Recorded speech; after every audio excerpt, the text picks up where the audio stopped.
Good morning, scholars and families. Happy Tuesday. Let's get ready for another day of guided reading on video. Today, I want you to make sure that you're trying your very best, answering all of my questions out loud and pausing the video like we've been practicing the whole time, okay? So let's go ahead and get started. And before we start today, we're gonna look at some pictures of scholars that we know from our classes. So exciting.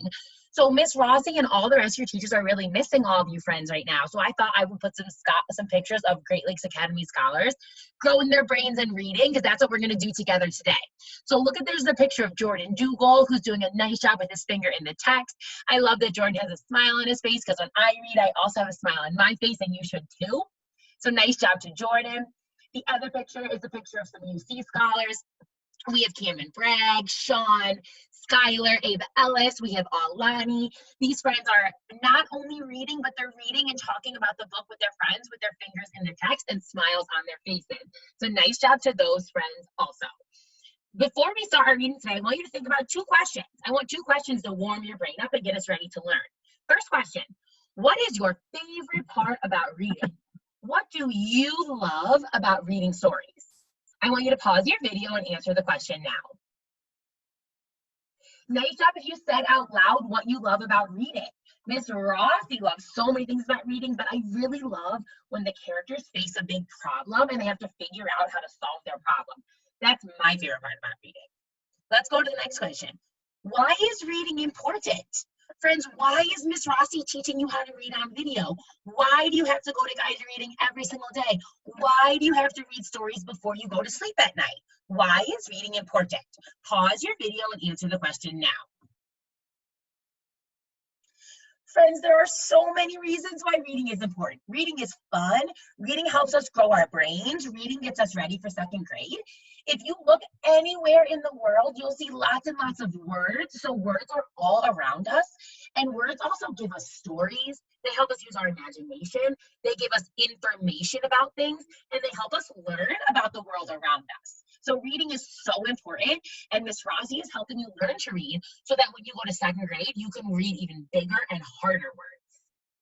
All right, friends, let's get started with our strategy that we are experts on already.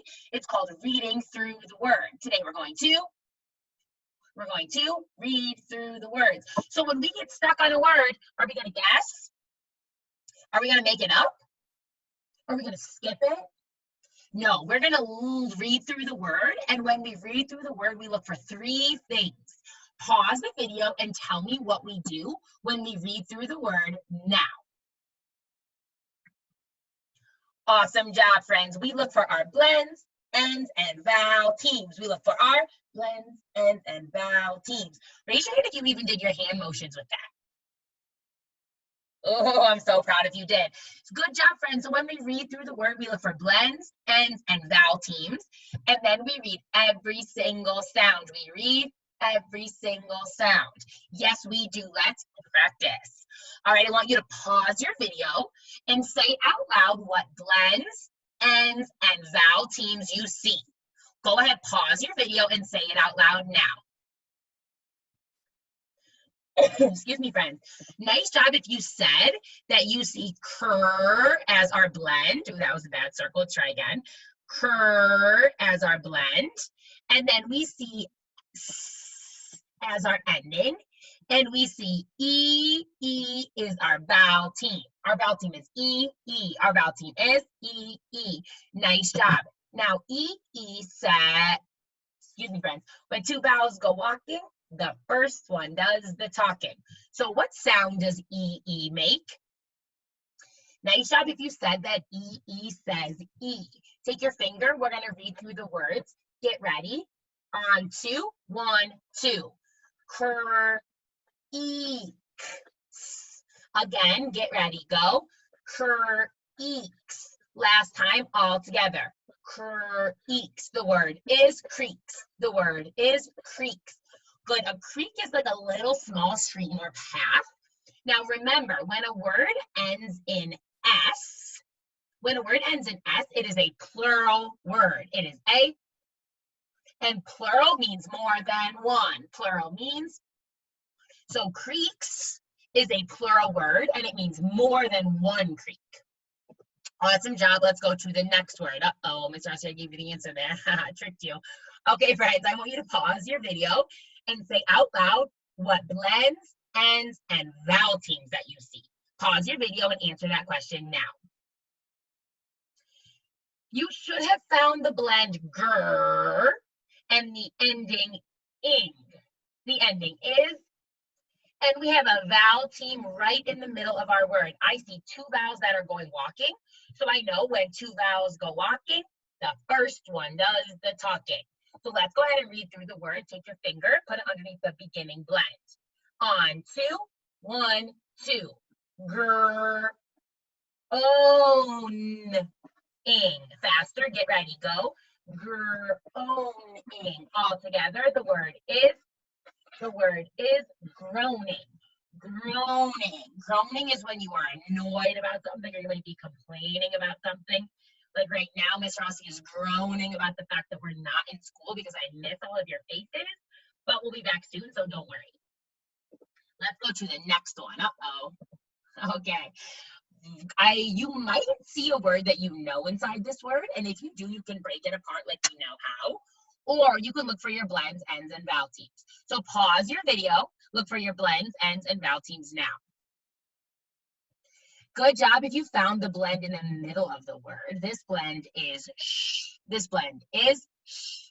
And our ending in this word is full. Our ending is full. So do we have a vowel team in this word? No, I only see one vowel. So this vowel is going to be a normal vowel. It's going to have a short vowel sound. It's going to have a short vowel sound. Good. All right, let's go ahead and read through the word. Take your finger, put it underneath the beginning sound. We're reading together on 2, 1, 2. W, ish. Full. Faster. W, ish. Full. The word is wishful. The word is wishful. Now, you might have seen the word wish that you already know. So you know wish, full makes wishful. All together, get ready. Wish, full, wishful. Your turn. Awesome job practicing with your reading through the word. Now we're going to talk about how we can make inferences when we're answering questions about a text. Remember, when you read a book, the author might not tell you everything about the story. So sometimes you're going to have to make a guess or an inference about something that happens in the book or about a character in the book. Now, yesterday we talked about 2 things that you need to make an inference. I want you to look at your screen and answer the question, what 2 things do you need to make an inference? Go ahead and answer that question now. Nice job. If you said that you need text evidence, you need your schema. You need your schema. Now remember, schema is all that knowledge that you have inside that brain of yours. So schema is what you know. Schema is, for example, if I ask you a question about elephants, you're going to use your schema or what you know to answer a question about elephants. If I ask you a question about winter time, you're going to use your schema to answer a question about winter using what you know. So in order to make an inference, you need text evidence and schema. You need, if your fingers aren't up with me, we're going to do it one more time. I want your hands and your voice on. Get ready. To make an inference, you need text evidence and schema. You need text evidence and schema. Awesome job. Now, in order to get your questions correct, which we all want to do because we're so smart, we're going to use this sentence stem. It says, in the story I read, you're going to give your text evidence. You're going to give your, so that makes me think, and now we're going to make an inference or a guess. We're going to make an inference or a. So our sentence stem says, in the story I read blank, so that makes me think blank. In our anchor chart, you can see a picture of a book, which shows our text evidence, and a picture of a girl thinking about her schema or her knowledge. So today we're going to make some inferences about our text of things that the author doesn't tell us.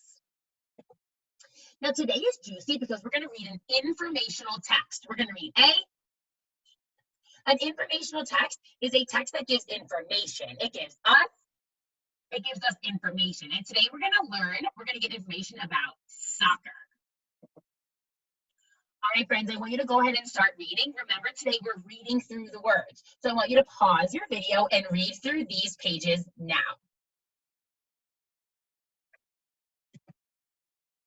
Nice job reading those last pages. I want you to pause the video and read through these 2 pages now.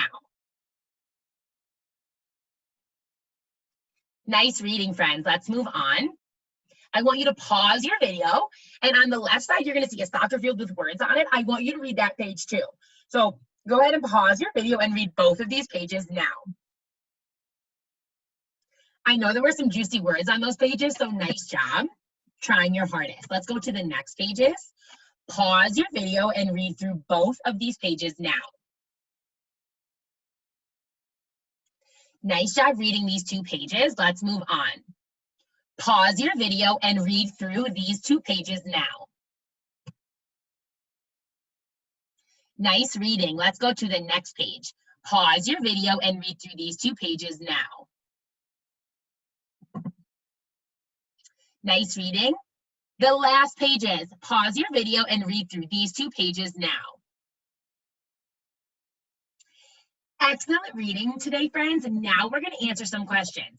Now, instead of Miss Rossi typing the questions on the screen, I'm going to ask the questions just with my words like we do at regular guided reading.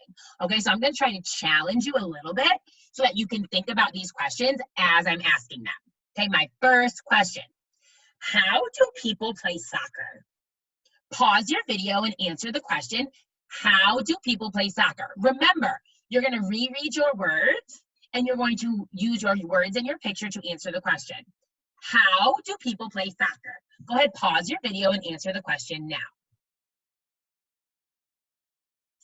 Nice job if you said in the story, I read that players play soccer by kicking a ball and running very fast. That's exactly right. The author tells us that we play soccer by kicking a ball and running really fast. Excellent job. Let's go on to the next question. Which teams play against each other? Which soccer teams play against each other? Reread your words and answer the question now. Nice job if you said that teams from different schools play against each other. So if I go to one school and another scholar goes to a different school, our soccer teams might play against each other so we can see which team will win. What do some countries call soccer? What do some countries call soccer? Pause your video and answer the question now. So in our country, we call soccer soccer. What is the name of our country again? Say the name of our country out loud. If you said United States of America, give yourself a pat on the back. Nice job. Some other countries, so United States, we call it soccer, but some other countries call soccer football. They call soccer because you kick a ball with your foot, and so they call it football. Nice job. Let's move on. Next question. How do you score a goal in soccer?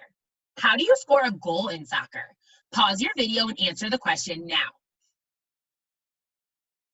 Nice job if you reread the words and said that in order to score a goal in soccer, you have to get the ball into the other team's net. So you kick the ball into the other team's net, and that is how you get a goal. Excellent job. Let's move on. How do players take the ball from each other? How do soccer players take the ball from each other? Reread your words, pause your video, and answer the question now. Nice job if you said they use their feet to try to get the ball from another player. So they have to kick the ball away from the other player to get it for themselves. Next question is, what are the 5 skills that you can use in soccer? What are the 5 skills that you can use in soccer? Reread your words, pause your video, and answer the question now. The 5 skills that you can use in soccer are dribbling, passing, tackling, heading, and shooting. Nice job. You got all of those correct. Let's move on. What do goalies do in soccer? What do goalies do in soccer? Pause your video and answer the question now. Nice job if you said in the story I read that goalies try to stop the balls from going into the net. So that makes me think that a goalie defends the net so the other team can't score. Nice job. Now, something that's special about a goalie is that they can use their hands. Other players in the soccer field can only use their feet or their heads. Next page. Who comes to watch soccer teams play? Who comes to watch soccer teams play? Friends, I just noticed that page was cut off a little bit. I'm so sorry about that. Pause your video and answer the question on page 14. Who comes to watch soccer teams play? Nice job if you said that fans come to watch who's going to win the game. Fans come from all over the world. I've been a soccer fan before, and they come to watch their teams play. How do you know which team wins the soccer game? How do you know which team wins the soccer game? Pause your video and answer the question now. Nice job if you said the team that scores the most goals is the winner of the game. The team that gets the ball in the net the most times wins the soccer game. Nice job. Last page, last question. Why does the book say that anyone can play soccer? Why does the book say that anyone can play soccer? Pause your video and answer the question now. In the story, I read that anyone can learn to play soccer and that it's fun for everyone. So that makes me think that anybody young or old or big or small or fast or slow can learn to play soccer as long as you have a ball and some friends. Soccer is for everyone if you have a soccer ball and if you have friends to share it with. Nice job. Okay, friends, we are all done with our reading for today. You did such a good job reading through the words and making inferences. If you read through some hard words today, give yourself 2 claps. If you made an inference using our sentence stems in the story I read, so that makes me think, give yourself 2 claps. And if you think you worked really, really, really hard today, and if you think your brain got bigger with your reading, give yourself a big hug. Awesome job. Now I want you to remember that I'm very proud of your reading. We are doing this so we can get our brains bigger for 2nd grade, and I'm proud of your hard work. Now before you go, please remember to watch Miss Cherney's video today, Miss Javity's video today, Miss Marsh's video today, because they are also going to help you grow your brains just like Miss Rossi. Now, be ready on the lookout this whole week because I'm going to be putting more pictures of our scholars in my videos, so make sure you're watching. Don't forget about your Lexia and your Zern and your reading today. I'm very proud of you, friends. Nice job. I will see you soon.